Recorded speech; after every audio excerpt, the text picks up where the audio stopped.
Muito bem, vamos agora examinar as dificuldades que são inerentes à primeira fase da dosimetria da pena.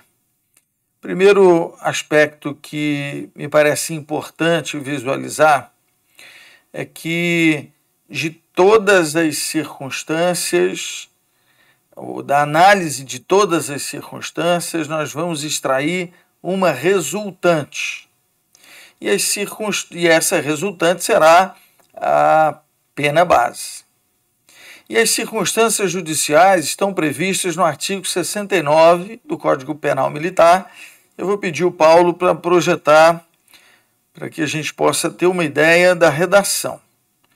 A redação enumera as circunstâncias, apenas, de maneira diferente com o que ocorre com o artigo 59 do Código Penal Comum, que após as circunstâncias estabelece quais são os objetivos com a aplicação da pena. Me parece importante perceber que o artigo 69 do Código Penal Comum não estabelece de modo diverso os objetivos que nós devemos perseguir com a aplicação da pena, mas estabelece de modo diverso as circunstâncias que são consideradas, então, judiciais. Todas elas muito abrangentes, a previsão muito abrangente, de modo que o juiz vai poder, então, estabelecer uma valoração para cada um desses aspectos com base na sua experiência, na sua interpretação do caso concreto e vai fixar uma só pena base. A ideia que eu quero transmitir com essa primeira observação é que não há uma pena base para cada circunstância. Existe a resultante da consideração de todas elas. E é claro que na fundamentação é necessário dizer quantas foram consideradas desfavoráveis. E se houver a consideração de uma circunstância favorável, essa circunstância só produz efeitos na medida em que tenhamos circunstâncias desfavoráveis. Porque se só existirem circunstâncias favoráveis, nós ainda teremos que observar o limite da pena mínima. É o que diz o parágrafo único do artigo 77 do Código Penal Militar. Se todas essas circunstâncias são favoráveis, o juiz não poderá aplicar uma pena inferior ao que estabelece o artigo que define o crime e a pena correspondente no seu patamar mínimo. Muito bem. Uma outra questão que das nossas conversas com os juízes surge é sobre a necessidade de se manifestar sobre cada uma das circunstâncias. Seja dizendo que elas são favoráveis, desfavoráveis, indiferentes, irrelevantes, seja para dizer temos informação, não temos informação. Bem, a minha maneira de interpretar o ordenamento jurídico parte da premissa de que há uma necessidade de fundamentar quando a situação jurídica do réu é estabelecida de modo desfavorável. A pena mínima é um direito que o condenado tem se não houver justificativa para uma pena acima do mínimo. Então, nesse sentido, me parece que é necessário mencionar os aspectos que irão produzir efeitos na pena. Não é necessário mencionar aspectos que não produzirão efeitos, porque ela será obrigatoriamente fixada no seu mínimo.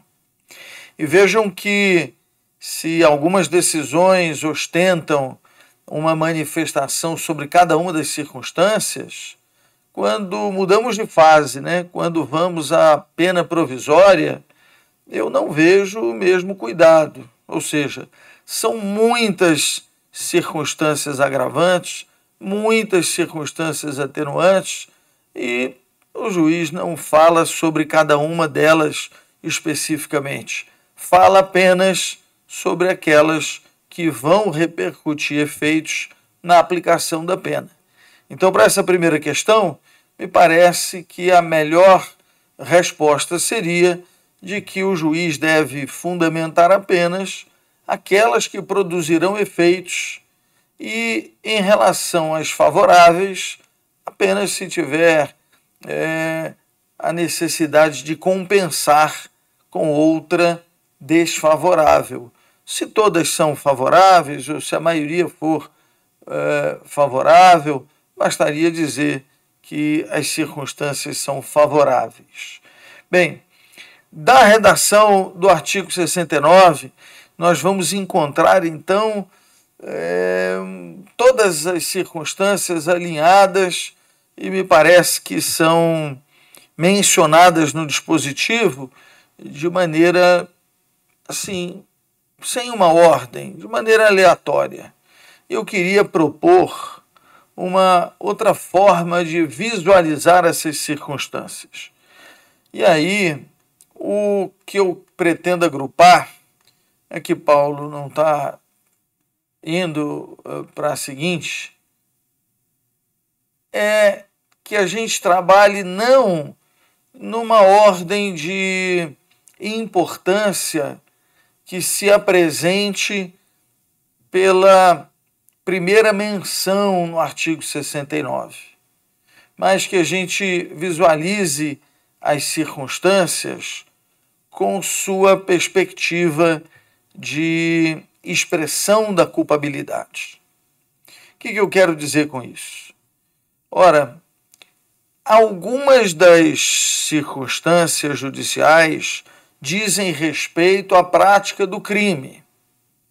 Então nós temos lá gravidade do crime, nós temos, lamentavelmente, intensidade do dolo e grau de culpa, que me parece não ser possível trabalhar, maior ou menor extensão do dano ou do perigo de dano, meios empregados, modo de execução, motivos determinantes, circunstâncias de tempo e lugar.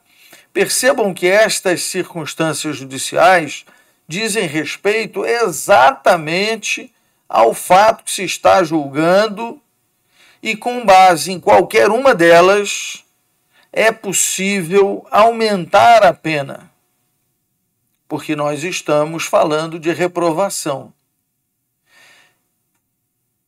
Por outro lado, temos circunstâncias que, apesar da sua previsão não muito adequada à nossa compreensão, nossa melhor compreensão, não dizem respeito aos aspectos do crime que está sendo julgado. E a ideia, me parece, que é a de limitar os efeitos destas circunstâncias apenas à possibilidade de indicar uma pena menor a que seria a indicada pela culpabilidade. Nunca usar essas circunstâncias que estão identificadas como fora do aspecto da culpabilidade para aumentar uma pena. Não se pode aumentar a pena, por exemplo, porque se tem um juízo desfavorável sobre a personalidade do réu. Não se pode aumentar a pena porque se tem um juízo desfavorável sobre os antecedentes do réu. Não se pode aumentar a pena porque o réu não se arrependeu, porque ele demonstrou insensibilidade ou indiferença após o crime. E vejam que essa referência deixa bem claro a perspectiva é de uma circunstância depois que o crime ocorreu, depois daquele marco que é estabelecido pela causa de pedir. A condenação não pode acrescer pena por algo estranho àquele fato que foi descrito na peça inicial, ou seja, na denúncia. Não se pode aumentar a pena porque o réu não se arrependeu. E vejam que essas três circunstâncias não estabelecem perspectivas de incriminação. Não há crime para o réu ter uma personalidade de um jeito ou de outro jeito. Os antecedentes do réu que eventualmente caracterizem crimes, porque a referência não é de antecedentes criminais, mas antecedentes do réu. E se forem criminais, então haverá um processo, nesse processo haverá uma pena e, ao final, nós faremos a unificação das penas. O que não é possível é aplicar pena duas vezes pelo mesmo fato. Ou seja, no processo que estamos examinando, em razão dos antecedentes. E no outro processo, os antecedentes são, então, criminais e lá recebem uma pena, e aplicar pena também pelo mesmo fato em um segundo processo. Então, me parece ser muito importante visualizar que apenas aspectos relacionados à culpabilidade podem aumentar a pena, aspectos que não são destaques do juízo de reprovação da culpabilidade não podem aumentar a pena, porque isso violaria o princípio da culpabilidade como limite, violaria o disposto no artigo 53, parágrafo 1º do Código Penal Militar, mas podem ser considerados para indicar uma pena abaixo. Então, o que evidentemente é trabalho do advogado, né, da parte, o que interessa é apurar a boa manifestação de personalidade, o antecedente bom do réu, a atitude de arrependimento, de sensibilidade, que possa demonstrar uma desnecessidade de pena naquele patamar estabelecido pela culpabilidade. Bem, eu já mencionei em dois momentos que a circunstância da intensidade do dolo e grau de culpa não são juridicamente adequados e a reforma do Código Penal comum de 1984 deixa isso muito claro na sua exposição de motivos, substituindo essas referências por culpabilidades, ou seja, no Código Penal comum não existem mais referências à intensidade do dolo e grau de culpa, porque não é possível fazer esse tipo de valoração. Vejam, o dolo como um conceito que é referido, sim, a elementos psicológicos que são difíceis de apurar ou até numa perspectiva de constatação é impossível a constatação, nós podemos apenas interpretar um comportamento e atribuir a esse autor do comportamento que tenha sido ele orientado por uma determinada intenção que se compatibiliza com dolo ou que se compatibiliza com culpa, mas não podemos medir intensidade.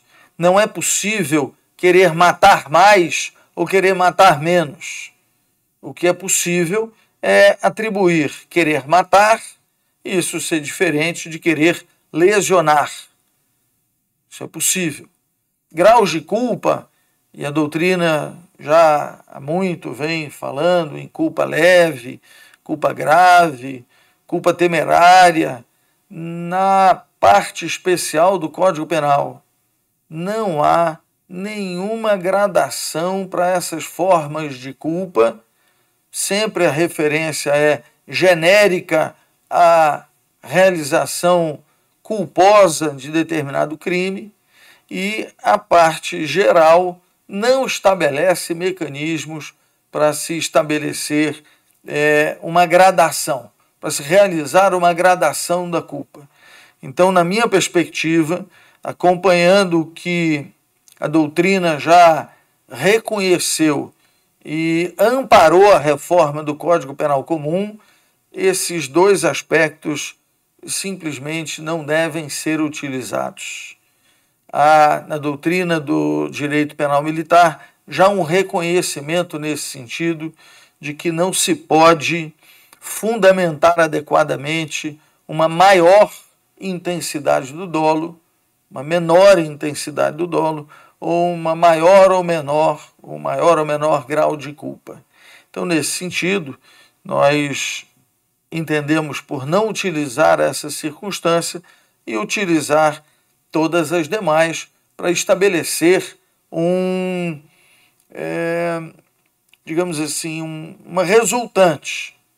E na consideração individualizada de cada uma delas, nós temos uma orientação do STJ, deixa eu voltar aqui, do STJ, que nos desafia o critério do menor benefício, salvo fundamentação, de que para cada uma destas circunstâncias nós poderíamos promover um aumento de 1/6 calculado a partir da pena mínima abstratamente considerada, ou um aumento de 1/8 sobre o intervalo entre a pena mínima e a pena máxima.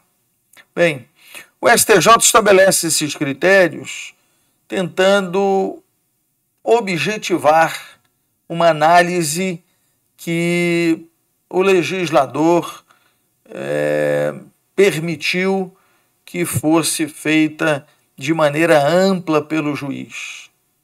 Eu não acho que essa é uma boa opção, porque é possível que, considerando uma determinada situação do crime, como, por exemplo, motivos do crime, seja meios empregados, seja possível encontrar razões para diferenciar o aumento em relação a outros crimes. A proposta do STJ, do Superior Tribunal de Justiça, nessa perspectiva de objetivação, faz com que sempre o meio empregado aumente uma determinada fração.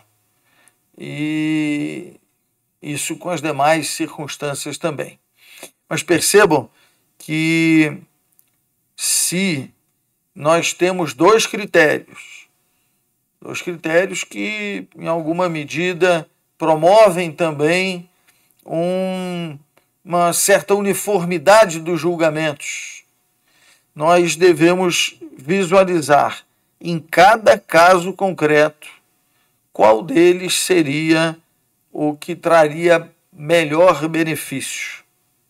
E, se for o caso, afastar a incidência daquele que traz o maior benefício, aplicando o outro, mas consignando as razões, deixando claro quais são as razões. É possível que o critério que traga maior benefício não indique uma pena que seja suficiente em razão das peculiaridades do caso concreto. Ora, estabelecendo um fundamento, é possível optar pelo critério que estabelece uma agravação maior. Mas vejam, se nós consideramos todas as circunstâncias valendo a mesma coisa, e com a crítica que se pode fazer sobre isso, é possível compensar uma com outra. É possível anular uma circunstância desfavorável com uma outra que seja considerada favorável, mantendo a pena no limite da cominação mínima. Essa é uma questão que desafia uma outra perspectiva que eu pretendo examinar com mais calma em um vídeo específico para tratar do método matemático. Percebam já que quando nós anulamos uma circunstância desfavorável com outra favorável, nós mudamos o método. Nós não estamos fazendo, como diz o 77, um sobre o outro. Nós estamos isoladamente considerando cada uma das circunstâncias. Vamos ver, ao examinar esses métodos, se é uma perspectiva matemática mais favorável.